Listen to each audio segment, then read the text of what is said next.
If you're managing a project, tracking risks before they become problems is one of the most valuable things you can do. And in this quick tutorial, I'm going to show you exactly how to do it efficiently in under 3 minutes using software I've tested across multiple projects.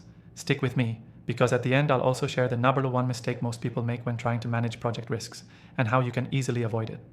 Now, here's the truth. Most projects don't fail because of bad ideas, they fail because risks go unnoticed until they're full-blown problems. So we need to flip that. Let's walk through a streamlined method to track risks early using the software we'll be using today. If you want to follow along, there's an exclusive free trial linked in the description, only for viewers of my channel. First, identify your risk categories. These could be things like timeline delays, budget overruns, scope creep, or resource availability. Don't overthink it. Just list the areas where something could go wrong. The key is clarity, not complexity. Next, log each potential risk into the software. Add a brief description, what part of the project it affects, and the likelihood and impact on a simple 1-5 scale. This keeps things measurable, so you're not guessing what's worth paying attention to. Then assign an owner to each risk. This is critical. When everyone knows who's watching what, nothing slips through the cracks. Make sure this person is notified through the software, so it's not just written down, it's actually tracked. Now here's where most people drop the ball. They forget to set up automated alerts. Use the software to trigger notifications based on due dates, changes in status, or when risks become high priority.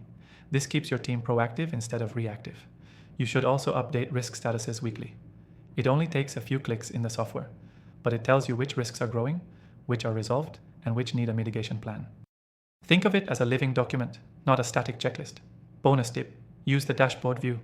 This gives you a bird's eye view of all active risks, their owners, and urgency levels at a glance. It helps you make faster decisions without digging through spreadsheets or notes. The key takeaway here is simple. The earlier you track a risk, the easier it is to manage. Problems don't surprise you when you've already got eyes on them. Let's quickly recap. You identify risk categories, log individual risks with impact and likelihood, assign an owner, set alerts, update weekly, and monitor via dashboards. That's it.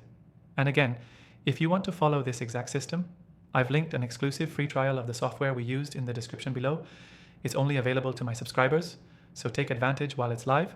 Thanks for watching. Go catch those risks early.